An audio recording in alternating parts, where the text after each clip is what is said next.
de que Cristo é o centro do Evangelho e que sem Cristo nada nós possamos fazer, e Ele continua sendo e sempre será o autor e o consumador da nossa fé. Paulo está aqui, irmãos, na sua segunda epístola, testemunhando de fato, de forma, expressando a motivação, ainda em prisões, em cadeias, trazendo para Timóteo, o seu filho na fé, que ele tenha que permanecer.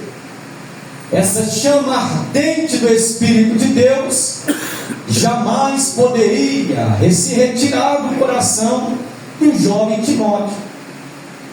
E Paulo aqui está fazendo certamente isso. Ele Roma nas suas prisões. A segunda epístola de Timóteo vai estar relatando os seus últimos momentos, ou os seus últimos tempos, que ele poderia expressar para uma igreja, anunciar para uma igreja a motivação de que um povo venha permanecer arduamente o temor, a sabedoria e a permanência na fé. Aleluia. Paulo olha para Timóteo e começa o seu coração a se preocupar. Paulo aqui, irmãos, não está fazendo alusão, tendo Timóteo apenas como um conhecido. Não.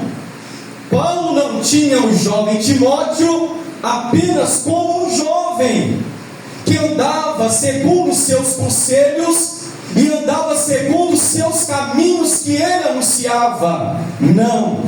Paulo está tendo Timóteo nesse momento como alguém que iria desbravar daí a continuidade daquilo que um dia foi dado por Deus por si, e agora está dando a responsabilidade para Timóteo. Aleluia. Timóteo, irmão, seguia os conselhos do Senhor e guardava no seu coração Paulo como o pai da sua fé, Paulo como alguém poderia ser aos olhos de que ele trilharia um caminho perfeito, de que Timóteo, irmãos, iria trilhar um caminho que levaria frutos dignos de arrependimento. E agora Timóteo olha para essa situação, vendo ali o seu mentor, possamos dizer assim, Paulo agora preso em Roma, encarcerado, mas as cartas estavam no coração de Paulo, dizendo: a igreja não pode morrer, o avivamento não pode parar, Jesus Cristo no meio desse povo não pode ficar, aleluia, imune, porque a palavra de Deus continua de pé. Paulo está dizendo para Timóteo, aleluia, olha meu filho, continua seguindo aquilo que você aprendeu, não tenha vergonha de mim, nem tampouco da palavra do Senhor que está em vós. Ele vai estar dizendo: eis que toda a palavra é divinamente inspirada pelo Espírito Santo para ensinar, para corrigir, para instruir com sabedoria. Então por isso não para de forma nenhuma. Meus queridos e amados irmãos, nessa noite estamos aqui aprendendo à luz da palavra, e todos nós temos esta percepção de que Cristo está no meio de nós. Estamos vivendo uma era, um tempo em que o próprio Paulo vai estar dizendo: o tempo é difícil, é trabalhoso, mas uma coisa pela palavra, ele está dizendo: Jesus Cristo, Timóteo, é quem te capacitou, te vocacionou. Por isso, vai e continua e prega esse evangelho. Aleluia. Então aqui a preocupação de Paulo é que a igreja viesse a continuar a sua permanência no Senhor, que a igreja não viesse de forma alguma a perder a sua essência de igreja, é que a igreja não viesse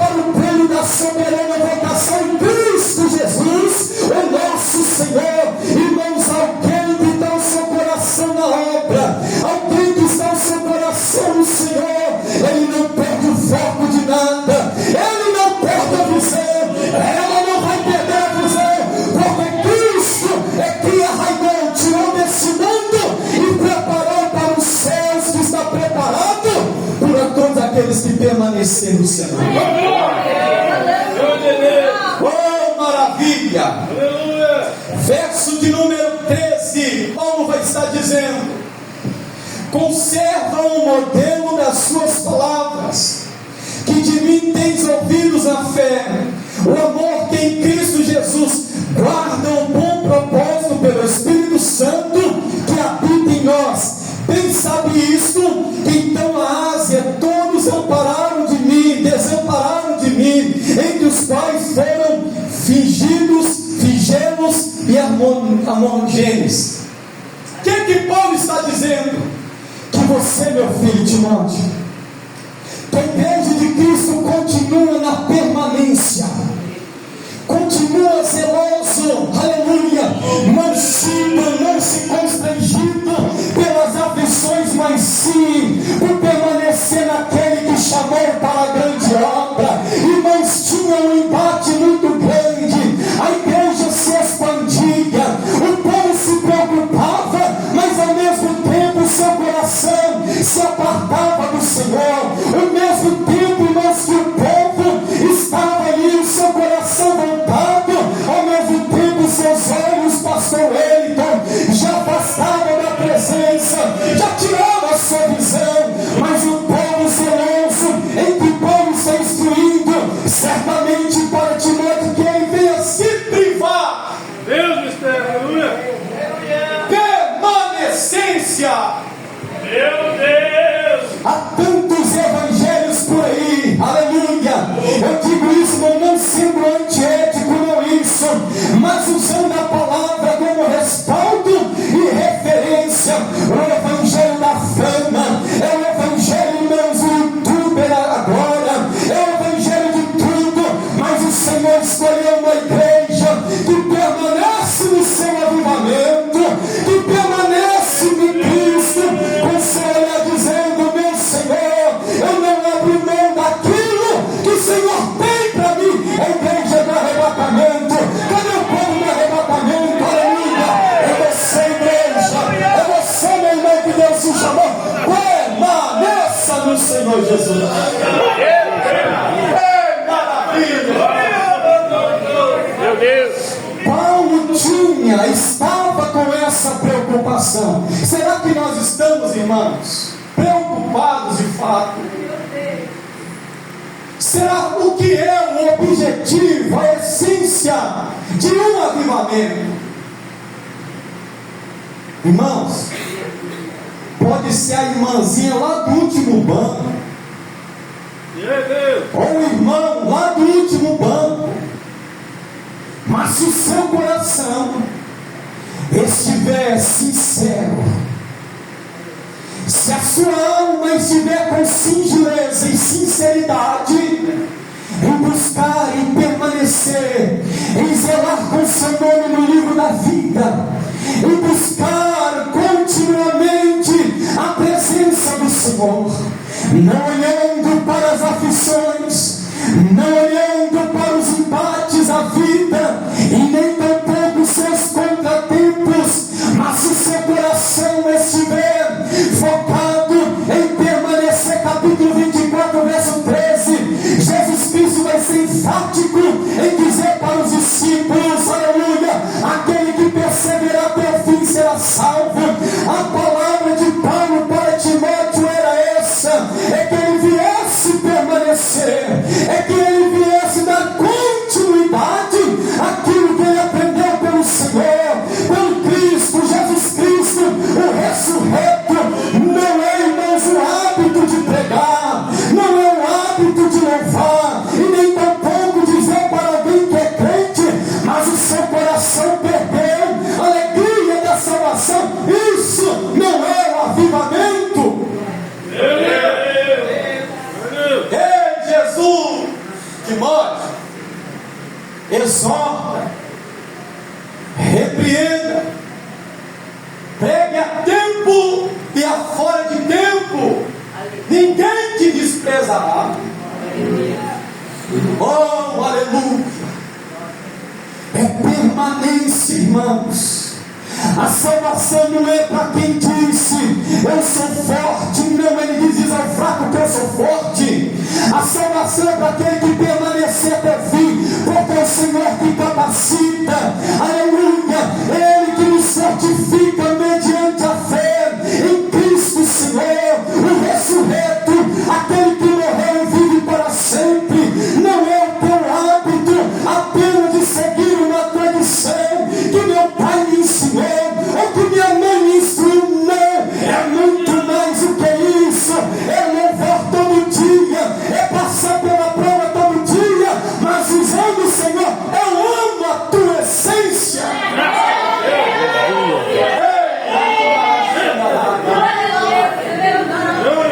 Ei, irmãos, o diabo investe.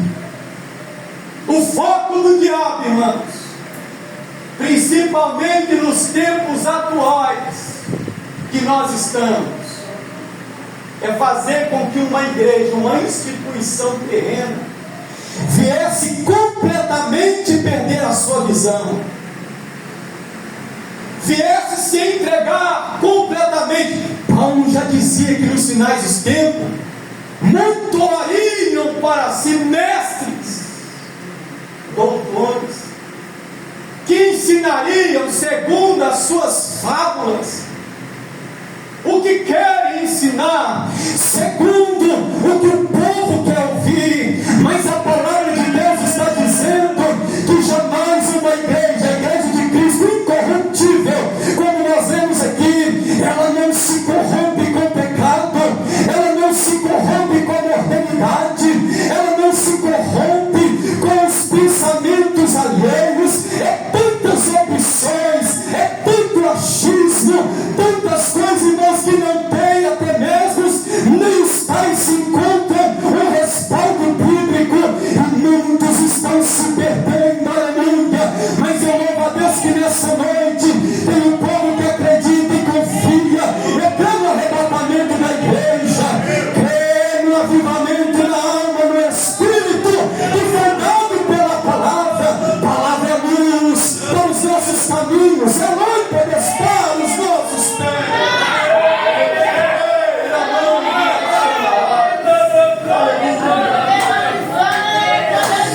Deus é fiel, aleluia. O diabo está lançando tanta coisa, mas Paulo, irmãos, está precavendo o coração do evangelista Timóteo, dizendo, instruindo, motivando. Irmãos, quantos já não tem mais o prazer de ensinar a palavra? Virou monótono.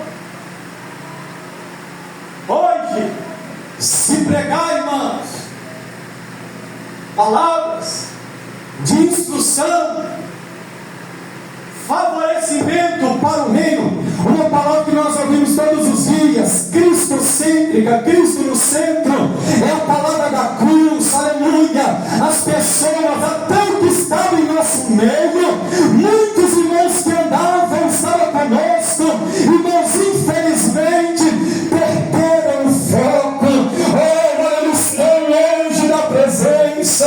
Olhem, irmãos, para a palavra e começam a achar tantos caminhos, distorcendo a simplicidade da palavra, mas perderam a sua visão, perderam o seu ânimo, o seu vigor, já desesperaram, precipitaram nos seus afazeres, aleluia. Por isso, igreja, não perca jamais, continua na humildade do Espírito Santo, continua marchando, dizendo, o meu foco é Cristo, o meu olhar está no Senhor. Eu quero morar no céu onde Cristo tem preparado.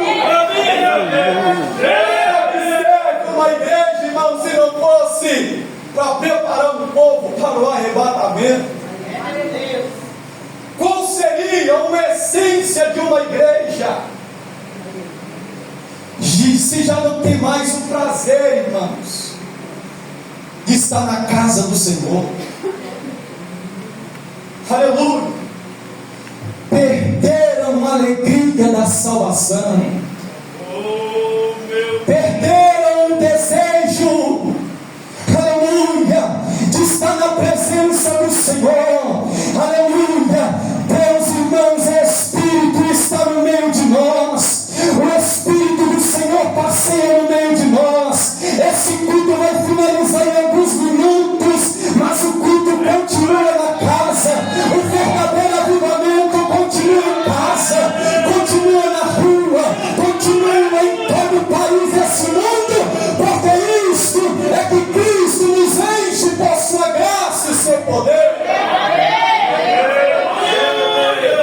A gente prega, louva. Vamos sair daqui, irmãos, com a mesma essência do Espírito de Deus.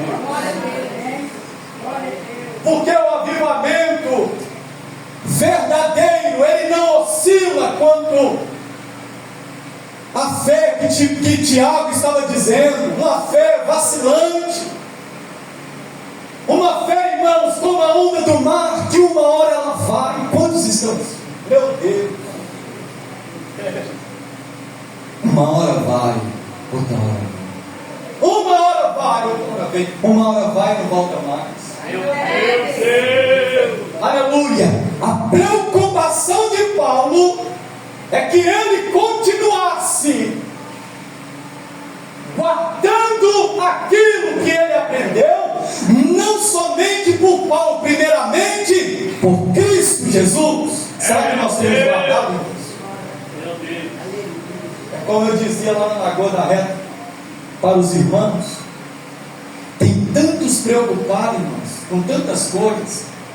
Há tantas teologias por aí, que de teologia, irmãos, não tem nada, tanta concepção humana. Preocupado, irmãos, pregando o Evangelho, dizendo: não, o crente tem que viver bem, do bom e do melhor, porque se faltar alguma coisa, tem algo errado. Não pode faltar nada, tem que viver uma vida próspera. Nada contra a prosperidade, porque é de Deus, mas o Evangelho, meu mundo, é para ganhar almas, é para te preparar, é para me preparar morar no céu e zelar o nosso meu Espírito no livro da vida. O diabo não está preocupado com carro, com casa, mansão, não. Até pelo contrário, irmãos, ele até dá, porque sabe que se dá muito, só largar o coração do Senhor e vai curtir o seu coração nas coisas. O diabo não está preocupado com isso. O prazer do diabo é aquele versículo que nós conhecemos, João capítulo 10, verso 10. Ele quer matar, roubar e destruir. Meu Deus! Mas Jesus nos prepara. Aleluia! Anima o coração de um povo indômito. Os discípulos, pescadores, não tinha legado algum diante da sociedade, a colônia romana. Era um povo, uns jovens que não tinham privilégio algum diante da sociedade, com exceção de alguns que tinham privilégio, mas preferiram largar tudo e seguir o nosso mestre. Jesus Cristo vai estar dizendo: olha, Pedro, não se alegra primeiramente por ver cego enxergar.